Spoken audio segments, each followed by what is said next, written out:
Bonjour tout le monde. Aujourd'hui, je vais essayer de vous expliquer un nouveau problème au niveau du transport d'énergie, c'est la pollution d'énergie. Pollution et qualité d'énergie. Donc, comme on connaît dans un réseau électrique, on a la plupart, on a déjà vu que on peut utiliser des charges résistives comme ça.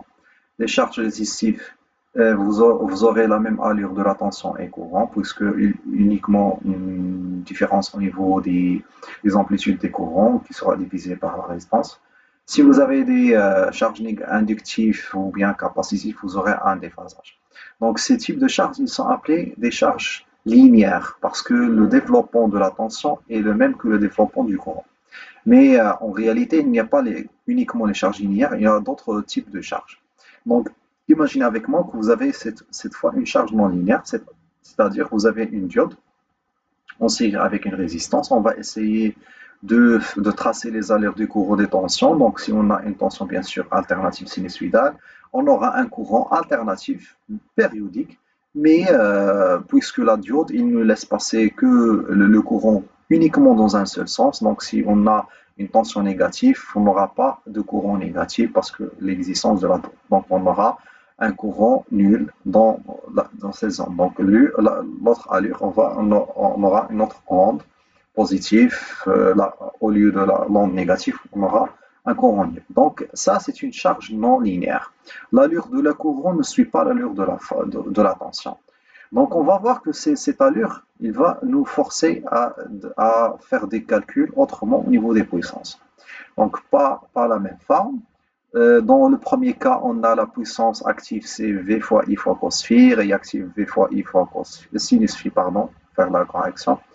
Et pour les puissances apparentes, on a V fois I égale la racine de P au carré plus Q au carré. Ça, c'est juste puisqu'on a le courant à la même forme de la tension. I, c'est un signal sinusoïdal parfait. Donc, pour le cas, quand on a la charge non linéaire, on ne peut pas calculer les puissances de la même manière. Donc, V, P, c'est pas V fois vos courants efficaces cos phi.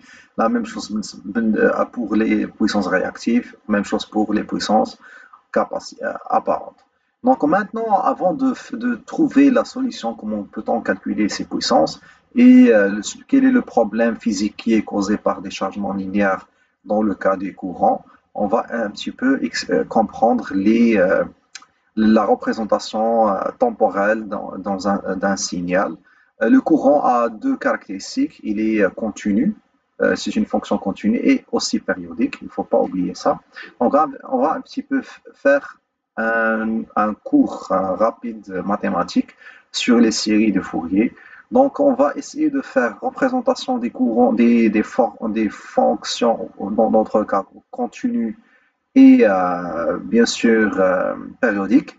On peut décortiquer le signal, n'importe quel signal sous forme d'un signal S de t qui vaut toujours, selon Fourier, la partie A0, c'est la partie continue ou bien la valeur moyenne, toujours, plus une série sigma de AN cosinus n oméga de t, Bn sinus n oméga de t, avec oméga c'est la pulsation du signal continu périodique et f c'est la fréquence qui vaut 1 sur f. N c'est l'indice de la série, donc on va bien sûr commencer par n égale à 1 jusqu'à l'infini. Donc AN c'est la partie paire du signal qui vaut 2 sur t, d'intégrale de 0 sur t, le signal qu'on étudie, fois cosinus n oméga de t. La même chose pour Bn. Bn, c'est RL représente la partie impaire du signal qui vaut 2 sur t, l'intégrale de 0 sur t, s de t sinus n oméga de t. Donc, un exemple d'une charge qui est non linéaire à base de redresseur, si on trouve une forme qui est continue et périodique, on peut calculer, suivant Fourier, les composantes paires et impaires et la partie moyenne ou bien la partie continue du signal. Tout calcul fait, on va avoir que la partie, puisque le signal est symétrique, donc la partie continue elle est nulle. Et la partie paire est aussi nulle puisque le signal est symétrique par rapport à l'origine. Donc, il nous reste uniquement la partie impaire. Si on calcule l'intégrale, on va voir que Pn égale à 2 sur n fois pi factorisé par 1 moins cosinus n de pi. Donc, puisque n fois p,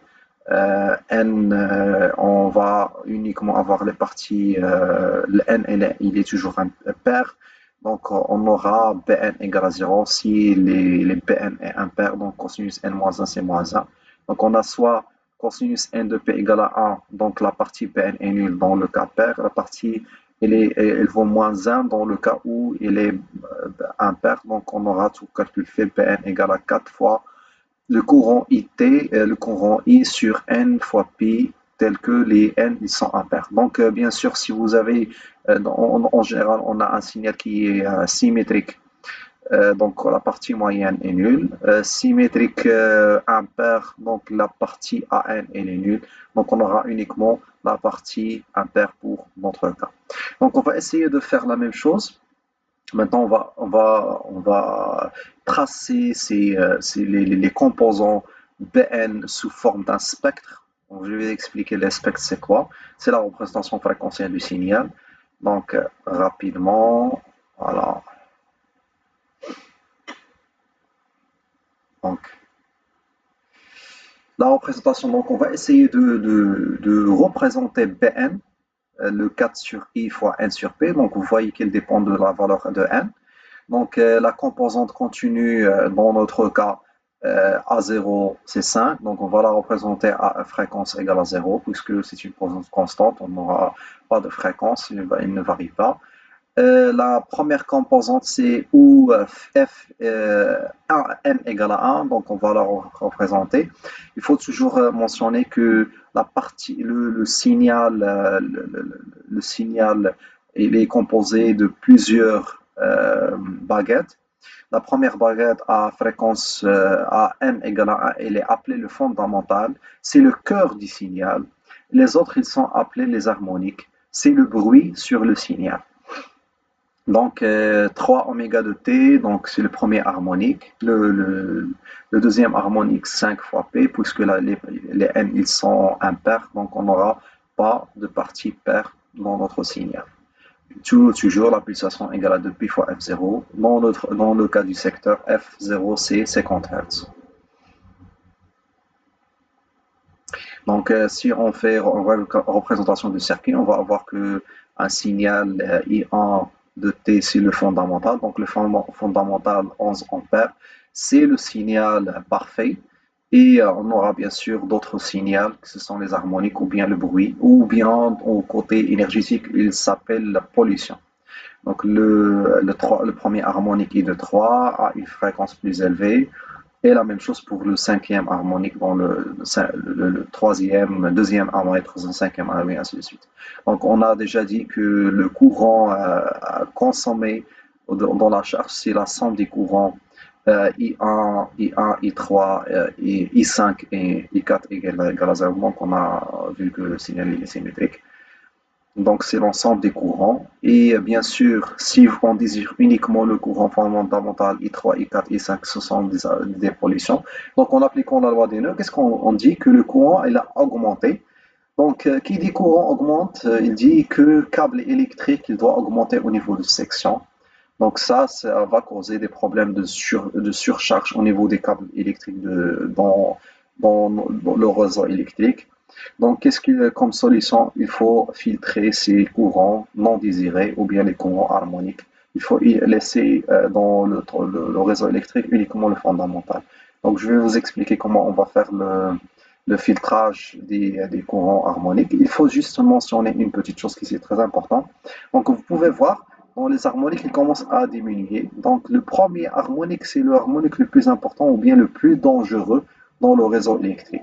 C'est le 3 fois F0, c'est celui-là.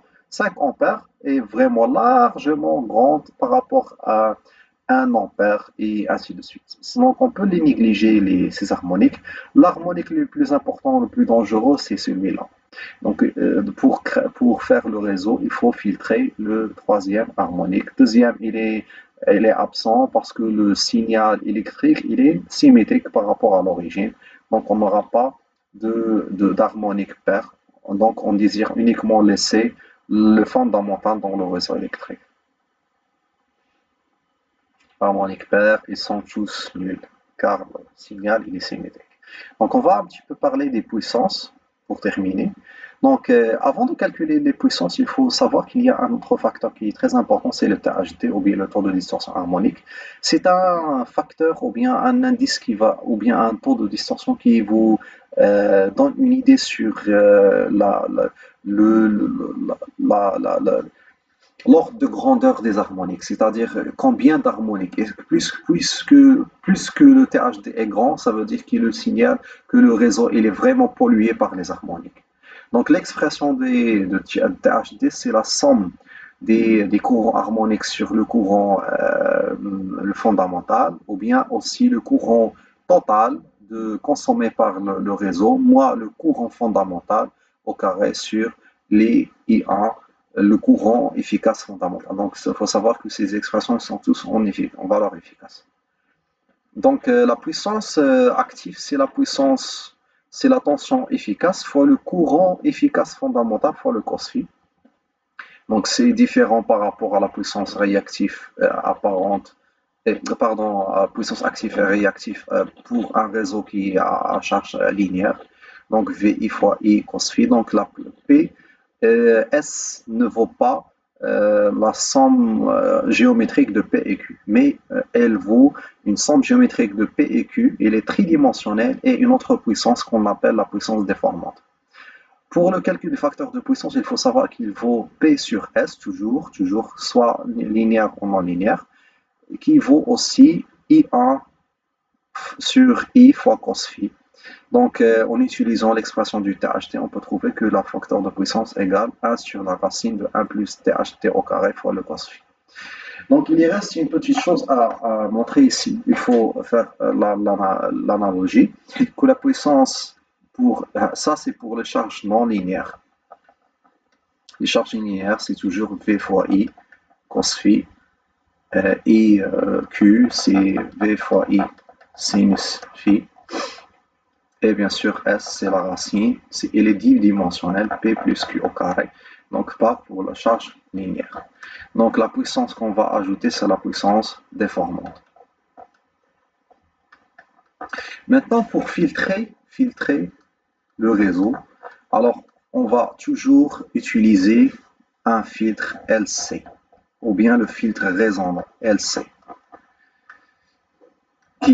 C'est un filtre qui va laisser passer toutes les fréquences, donc uniquement la fréquence de résonance. C'est-à-dire que c'est un filtre, filtre passe tout, sauf que la fréquence de sa résonance. Donc la fréquence de résonance pour un filtre LC, c'est quoi? C'est toujours 1 sur la racine, 2 fois 2π sur la racine de LC. Donc, puisque les harmoniques, donc on va tracer le spectre, on a la partie valeur moyenne, on a la I1 fondamentale, le premier harmonique dangereux, c'est le premier harmonique, c'est I3, et on a le I5 qui est vraiment négligeable, ainsi de suite, I7. Donc, on va essayer de filtrer ce courant. Donc, sa fréquence, c'est 3 fois 50 Hz, donc c'est 150 Hz. Donc on va essayer de trouver un filtre LC qui a comme fréquence de résonance 150 Hz, qui vaut 1 sur 2π racine de S. Donc à ne pas oublier, pour filtrer le problème des harmoniques, on va uniquement considérer le troisième I3, le premier harmonique non désirable, les autres ils sont négligeables. Et pour filtrer, on va utiliser un filtre LC. Il y a d'autres types de filtres. Ça, c'est un filtre qu'on appelle filtre passif. Il y a une autre méthode pour faire le filtrage en utilisant les filtres actifs ou bien les machines synchrones. On ne va pas les discuter ici. J'espère que c'était clair et à bientôt.